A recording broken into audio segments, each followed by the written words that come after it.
Hello guys. Welcome to the channel. Today's topic is 10 facts about the White House that you don't know. Curious to learn all that you need to know about the White House? You basically have two choices. You can either raise hundreds of millions of dollars, win the Democratic or Republican Party nomination, go on the campaign trail for months on end, and then hopefully convince around 70 million people to vote for you. Alternatively, you can just read this article. Personally, we recommend the former, but completely understand if you'd prefer the easy way out and choose the latter. Number 1. The White House wasn't originally white. Who just blew your mind? We did.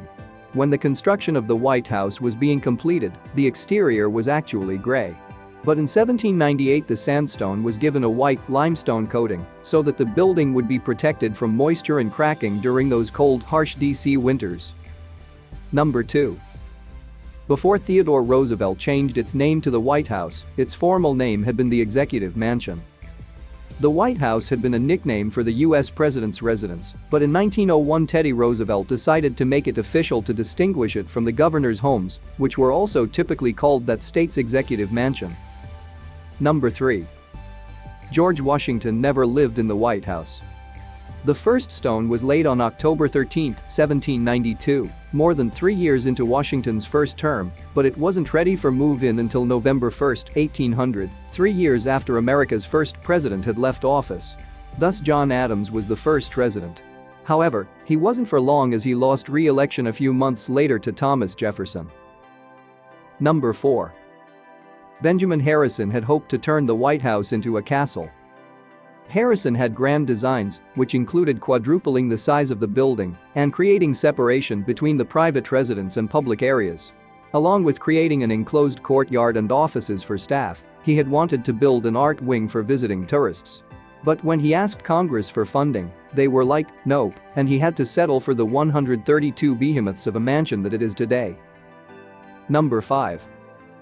When he was a guest, Winston Churchill claimed to have been visited by the ghost of Abraham Lincoln. According to Churchill, he had just stepped out of the bath when the ghost of Abraham Lincoln dropped by. Ever the polite British chap, Churchill greeted the apparition with, "Good evening, Mr. President. You seem to have me at a disadvantage." Creepy. Number 6. Living in the White House is free, but the meals and lavish functions are not. One of the perks that come with being president is that you get free housing while you serve. However, it doesn't mean you're completely living large. The taxpayers aren't responsible for making sure you're well fed. This explains why Bill Clinton left his presidency millions of dollars in debt. At the end of the month, the president receives a bill for groceries and is even responsible for paying the waitstaff when hosting extravagant parties whenever the Prime Minister of Andorra comes for a visit. Number 7. The White House red phone is a myth.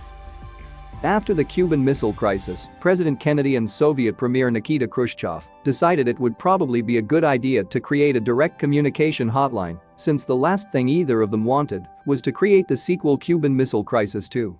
Electric Boogaloo, in which the matter would be settled through breakdancing. However, it didn't consist of a phone, rather, it consisted of a pair of electromechanical teletype machines linked together by a 10,000-mile, 16,000 kilometers transatlantic cable.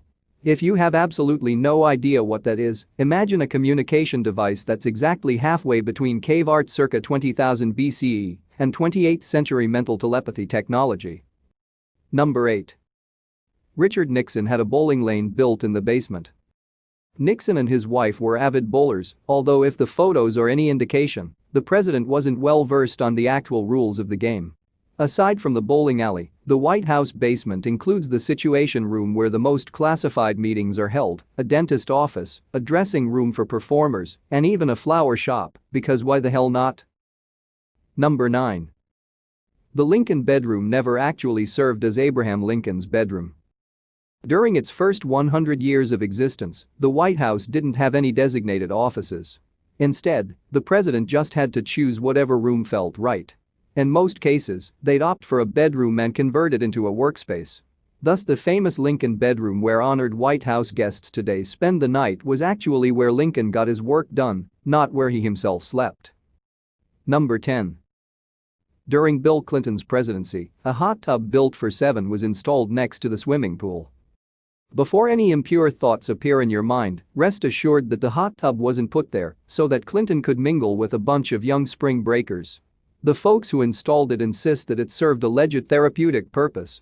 But ultimately it all comes down to how you define therapeutic. All this is for today's video. Hope so you enjoyed it. Your likes, comments and shares are appreciable for us.